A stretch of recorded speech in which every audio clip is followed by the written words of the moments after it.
Well, it is a delight. Sally and I really appreciate this congregation. One evidence of that is we drive from Coronado every morning to be here. But you don't have to fight a lot of traffic on Sunday morning, so that's a good thing. One of the things we like is just the spirit of this church. And Sally observed one day, she said, I think a lot of that spirit comes from Kevin himself. And I know we know it's more than that, but we're just really grateful for Kevin and his leadership.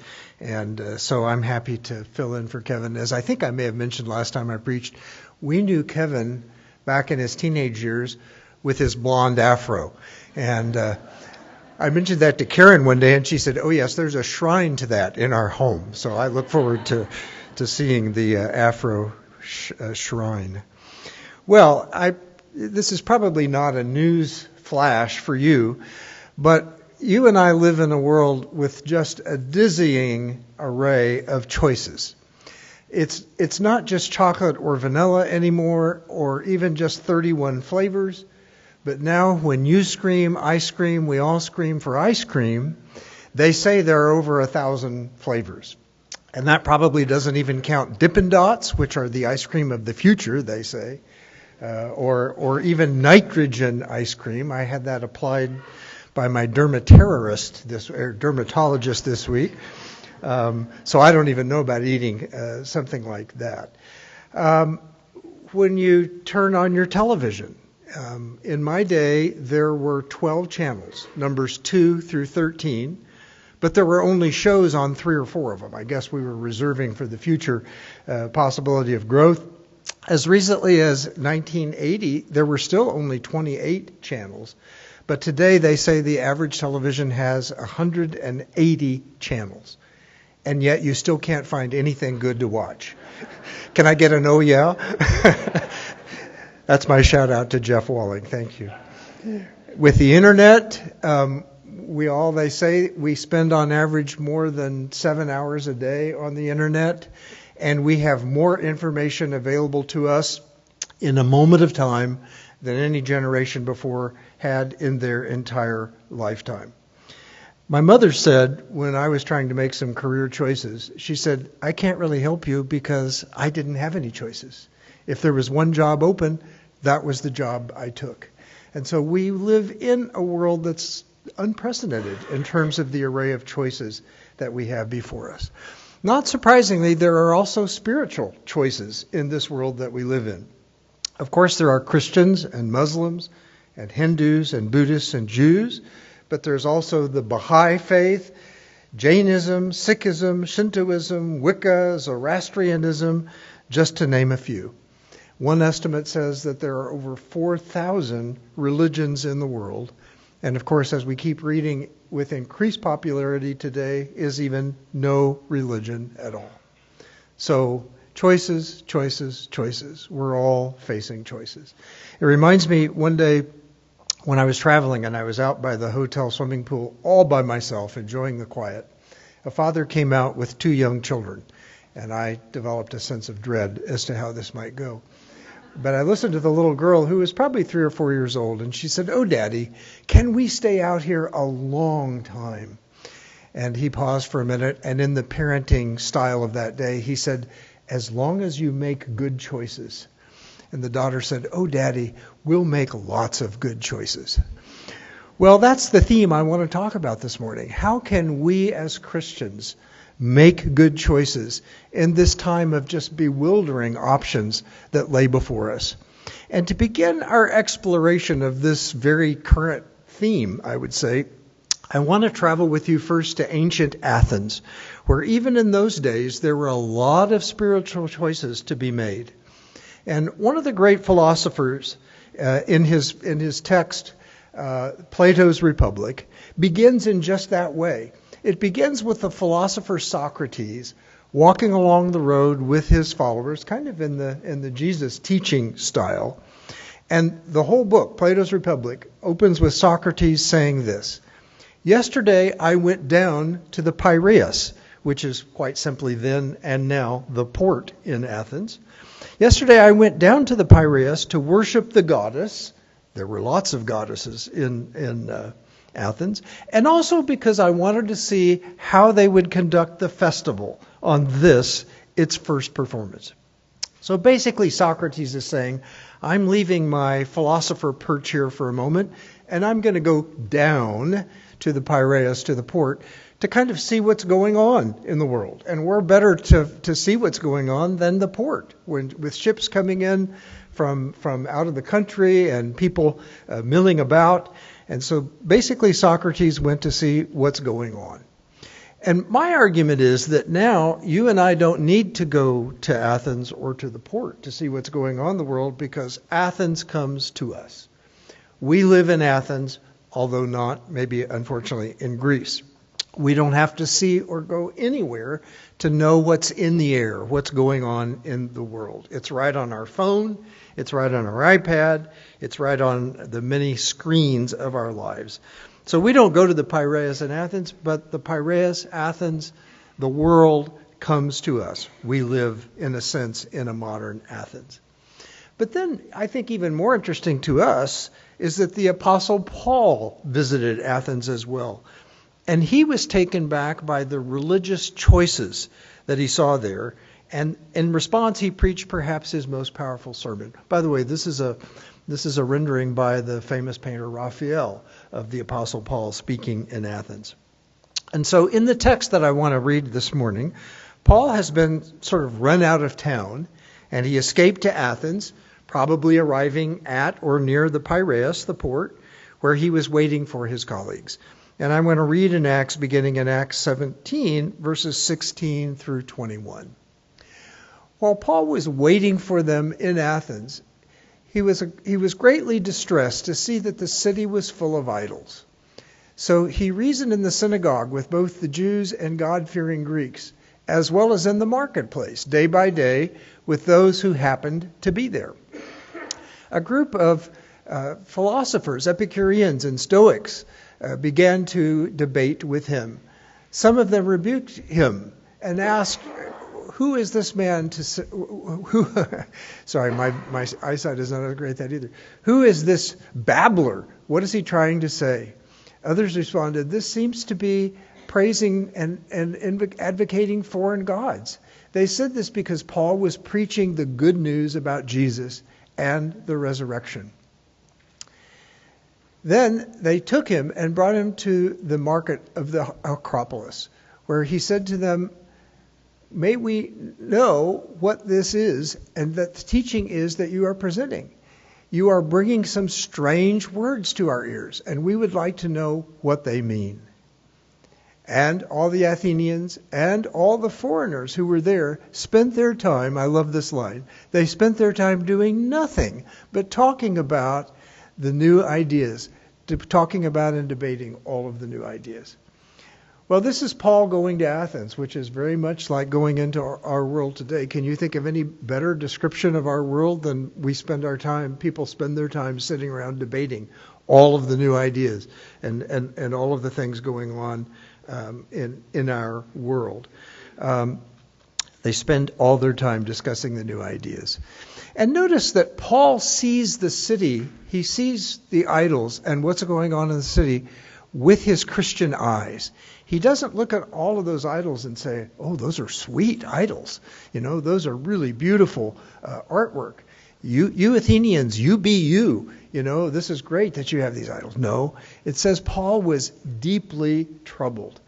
And he went to the synagogue and he spoke to the religious people, as he was able to do, of course.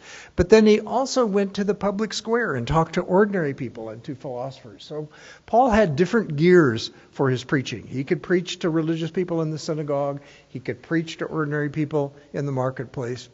He could talk about the gospel to the philosophers. And here was Paul's message that he preached to them in Acts 17. Paul then stood up in the meeting of the Areopagus and said, people of Athens, I see that in every way you are very religious. For as I walked around and looked carefully at your objects of worship, I even found an altar with this inscription, to an unknown God. So you are ignorant of the very thing that you worship. And this is what I'm going to proclaim to you. I'm going to tell you about the unknown God. The God who made the world and everything in it is the Lord of heaven and earth and does not live in temples built by human hands. And he is not carved by human hands as if he needed anything. Rather, he himself gives everyone life and breath and everything else. God did this so that they would seek him and perhaps reach out for him and find him, though he is not very far from any one of us. For in him we live, this quoting a Greek philosopher, by the way, for in him we live and move and have our very being. As some of your own poets have said, we are his offspring. Therefore, since we are God's offspring, we should not think that the divine being is the gold or the silver or stone, an image made by human design and skill. In the past, God overlooked such ignorance, but now he commands all people everywhere to repent. And so, like Paul, we live in a world of idols. And I think we need to understand that idols don't have to be made out of gold and silver and bronze, although Athens obviously was very full of those. Anything that we put ahead of God is a form of idol. And I think, like the Athenians, our world spends its time talking about and listening to the latest ideas. And I'm not going to suggest this morning that you and I have to imitate Paul and go out and preach the word to this kind of world, although it would be good if more of us did that. But I'm wanting to ask this morning a kind of simpler question. How can you and I even live as Christians in this kind of world?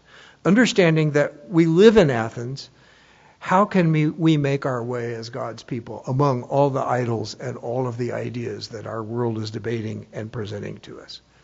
And I want to submit to you this morning how we live as a Christian in a world of all these choices, that it's really a question of space and time. And as Christians, we need to learn to think about space and time in our intimacy with God. And so let's first talk about space. The planet is big and full and getting fuller. There are more and more people. There are more and more ideas. There's more communication. There are more choices. There are more problems. There are more crises. And thanks to technology, we literally have the whole world at our fingertips. If there's an earthquake in Japan, we know it immediately. You might even get an alert on your phone that there's been an earthquake thousands of miles away. A plane crash in India, boom, we may get an alert for that. So the question I want to raise is, how do we carve out the space, the room, to be Christians in this chaotic world of urgencies and cares? And I think there are several scriptural perspectives that really should help us in carving out the space that we need to be Christians in this kind of crazy world of choices. One scriptural perspective to remember is that, according to Peter, we are only pilgrims in this world passing through. In 1 Peter 2, chapter 2, verses 11 and 12, Peter says, "Dear friends, I urge you as foreigners and exiles to abstain from sinful desires. Live such good lives among the pagans that they may see your good deeds and glorify God." So the picture that Peter is giving of us is aliens, exiles, pilgrims, not people who are really here as permanent residents, but we are people who are just passing through. John shares a similar statement in John chapter 17 and verse 16 when he says, "They are not of this world, even as I am not of it. As you sent me into this world," this is Jesus speaking of God, "I have sent them into the world." This is where we get that Christians are in the world, but not of the world. Or a better way to say it, we are not of the world, but Jesus has sent us into the world. So again, not of the world, but in the world, sent by Jesus. And then I like the way Paul wrote in Romans chapter 12, verses 1 and especially verse 2. Paul writes, "Do not be conformed by this world, but be transformed by the renewal of your minds." And so aliens, exiles, pilgrims, just passing through. This is the picture that the New Testament gives us of our relationship to the world and the space that we occupy as a very temporary kind of space, not as a permanent home. I find it helpful, I know this is a little bizarre, I find it helpful to think of myself sometimes as living in a bubble or a spacesuit or a container in this world in which we live. I think next slide will show you what I'm thinking of. As we live in this kind of crazy world and sort of create space. And you think, well, that's pretty limiting, isn't it? If we have to live in a bubble or a spacesuit or a container. But I think that's really what God had in mind. That's what he sent us in the world to do. Not to settle into the world, not to conform to the world, but to live in a kind of container, kind of a bubble, kind of a sacred space that we can occupy in the world. I have up here a picture on the right of my favorite book of the last 5 years, albeit not my favorite television show on right now, often the case for me. My favorite book of the last 5 years is A Gentleman in Moscow. And this book is set, if you have not read it, this is set with a Russian count who has been consigned to live in a Moscow hotel for essentially his entire adult life.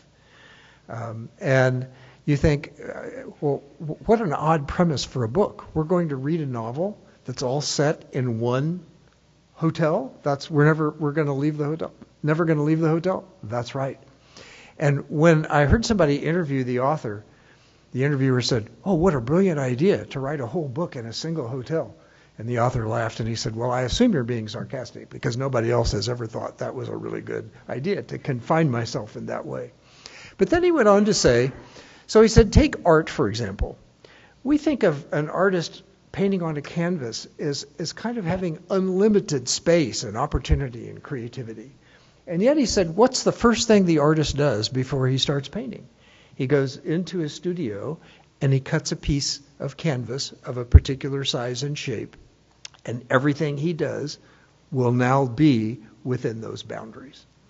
And he said, I decided that if you work and write within certain boundaries, you can go deeper. It will be richer. You can explore more fully the individual lives that are on that campus and the individual scenes. And he said, far from being a really negative limitation, I think of it as kind of a positive constraint or limitation that allows me to put more creativity and more imagination and more depth into my story, into my writing. I really liked that because increasingly, frankly, as I'm older, I experience more and more limitations, and I could become frustrated by my limitations. But instead, challenged in part by this lovely book, I realized, no, there is a way to make our lives richer and fuller by living within the space that God has given to us. So returning to the idea of Christians finding the space for their lives, I think we don't think of that as a negative, as a constraint, but we think of it as the tablet, the tableau, the size of scale that God has given us to live, and the opportunity to create more richness and more depth within that. And that's not an ugly thing. That can be a beautiful thing. I heard someone say one time, do you think it's ugly when the whales have to go south in the winter and then they have to go north in the summer? No, we don't think it's ugly. We go out to the edge of the coast. We go out on boats to watch it because we think it's so beautiful that that's what nature has created them to do. And they're doing just what God has made them to do. Well, God has made us to live in this kind of space in our world. And I think it's good for us to understand and accept the space that God has given us to live in. Then the second thing that I think we need to consider as Christians in this world of choices and complexes and messes is the question of time. How do we carve out the time to live for God in this kind of busy world with jobs, with families, at my age, with medical appointments, spending 7+ hours a day on the internet? And believe me, that stuff is pretty sticky, isn't it? It just drags you in deeper and deeper. It's sort of hard to find the time to escape. And I think we start here with Ecclesiastes chapter 3 and verse 1, where the writer says very simply, there is a time for everything and a season for every activity under the heavens. That's not what the world of technology is telling us. The world of technology says everything can be done all the time, and it seeks to become our master, dominating our lives. But no, Ecclesiastes reminds us there's a season for everything. And we don't give our whole lives up to this world of technology, but we remember that there's a season, there's a rhythm for everything that we build into our lives.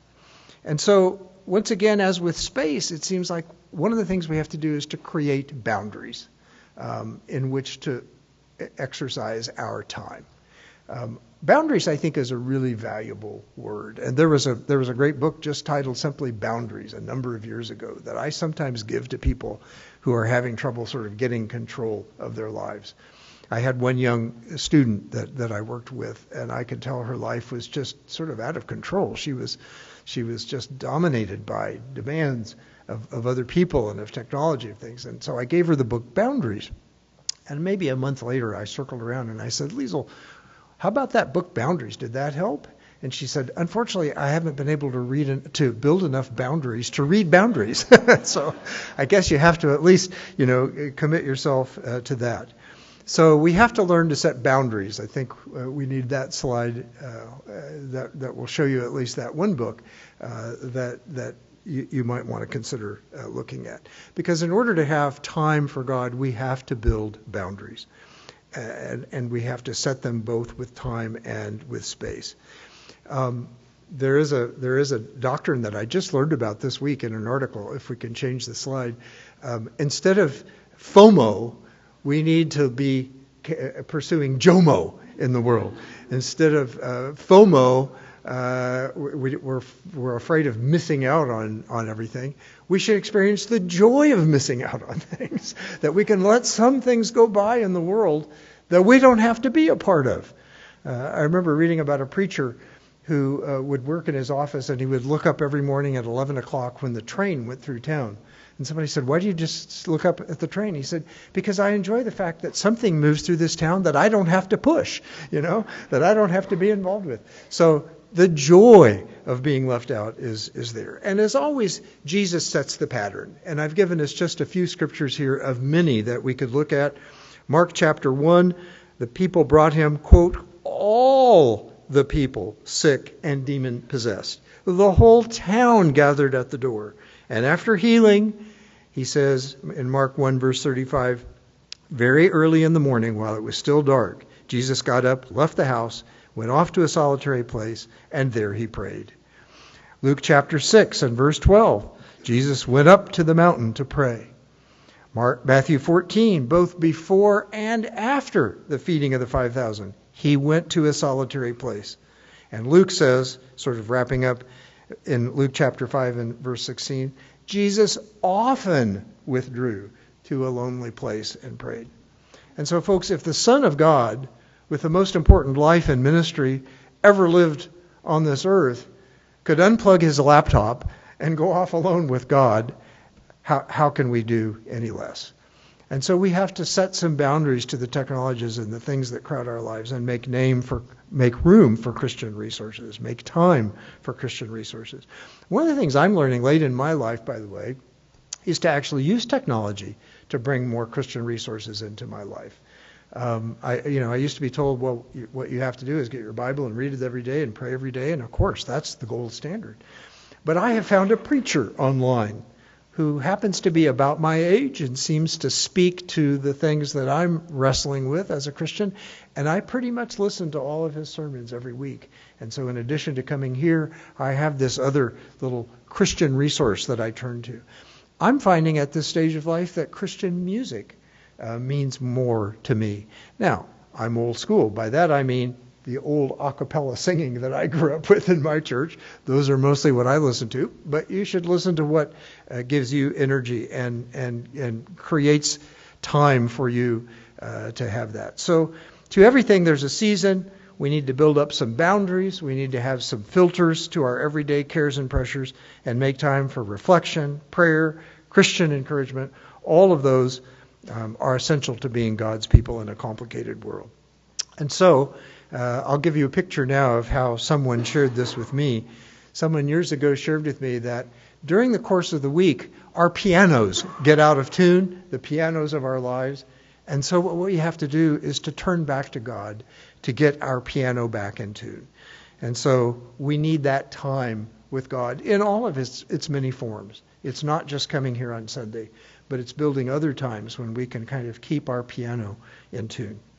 And so in conclusion, I'm just going to leave you with a toolbox for living the Christian life in the 21st century. And what I'm hoping is that you might find a couple of tools in this toolbox that helps you. You notice I didn't really give you an outline on your bulletin.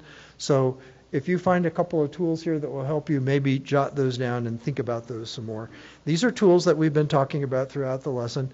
Like the little girl, making lots of good choices. That's partly how we make our way as Christians through this world of choices. We have to learn to make good choices. We have to understand we're pilgrims just passing through. We're aliens. We're exiles. This is not our home, but we are moving through this world as pilgrims. We are not of this world, as John said. We are in this world. Jesus sent us to this world, but we are not of this world. We can't become conformed to this world, as Paul said. We learn to live with constraints and limitations, working on our own canvas, the canvas that we, with God, have carved out for our lives. We can learn to appreciate, not to worry about what we're missing out on outside our canvas, but we can learn to appreciate the depth and the richness of what God can put in to the canvas of our lives. We need to learn to set boundaries. We need to learn to understand that both space and time are not for other people to take from us, but we need to set boundaries so that we can have God as part of our lives. We need a rhythm to our lives. Everything is there for a season. To everything there is a season and a time for every purpose under heaven. And then we have to make time for God, keeping the piano tuned. So hopefully something in there will be helpful to you, because I think it's a real challenge trying to live in this 21st century world. We're surrounded by idols. We're pressed on every side.